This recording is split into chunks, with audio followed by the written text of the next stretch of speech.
Okey, dah semua selesai ya? InsyaAllah. Assalamualaikum warahmatullahi wabarakatuh. Waalaikumsalam warahmatullahi wabarakatuh. Nama saya Amir, okay, sebagai pengenalan. And Syaitan ni memang sangat licik kan. Dia tak pergi sekolah mana-mana pun tapi tetap pandai. Dia ada strategi-strategi yang mantap untuk menyesatkan Nabi Adam, tak semestinya akidah kan. So dalam satu ayat Quran ni, surah Al-Baqarah ayat 168. Baca ni. Yes. Baca. Kalau tak buka aku baca. A'udzubillahi minasyaitonirrajim. Ya ayyuhan nasu kulu mimma fil ardi halalan tayyiban wa la tattabi'u khutuwatis syaitan innahu lakum aduwwum mubin. Okey, dalam bahasa Melayu dia, wahai manusia, makanlah dari makanan yang halal dan baik yang terdapat di bumi, dan janganlah kamu mengikuti langkah-langkah syaitan. Sungguh syaitan itu musuh yang nyata bagimu. So dalam ayat ni, kita ambil yang first sentence tu, wahai manusia, makanlah kamu dari makanan yang halal dan baik. Kita tahu yang kita kena makan makanan yang halal dan baik, tapi berapa ramai antara kita yang mengambil makanan-makanan yang baik? Kita memang semua ambil makanan halal kan? InsyaAllah. Kan? Tapi pada masa yang sama, adakah makanan halal yang kita ambil tu baik ataupun tidak?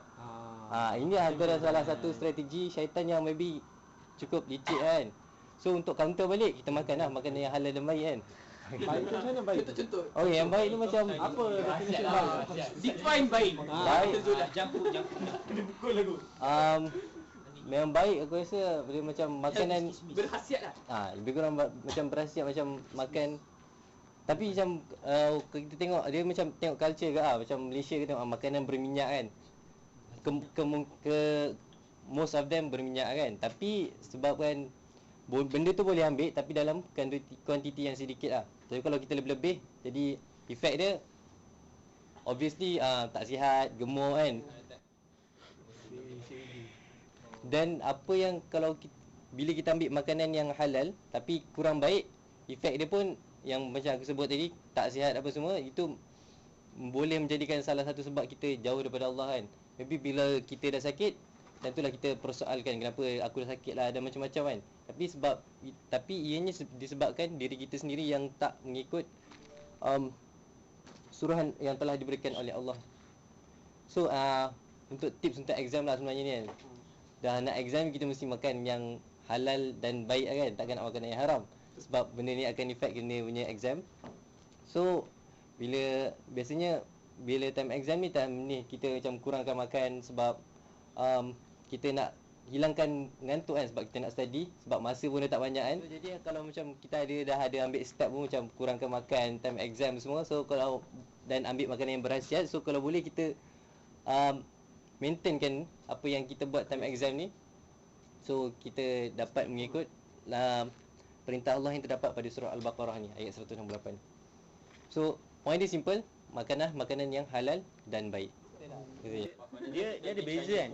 Makan yang halal dan baik kan. Baik tu is everything yang halal kan. Yes. Tapi apa maksud baik kat situ? Itu aku tak boleh nak tafsir aku tak baca kan. Aku boleh nak share sikit lah. Silakan. Masya Allah. Saiful Islam ada cakap. Saiful Islam siapa? Blog Ustaz Hasizal.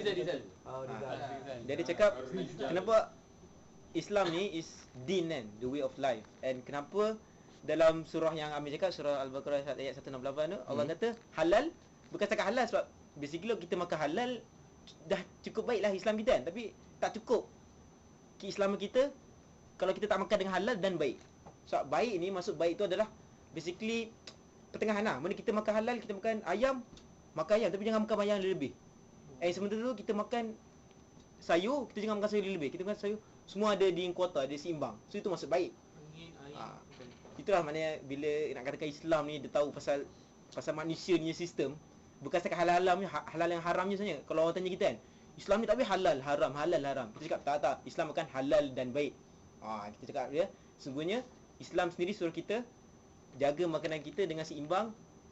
Bukan korang je, bukan buat saintis ke apa semua. Padahal ni dah 14,000 tahun yang dulu dia.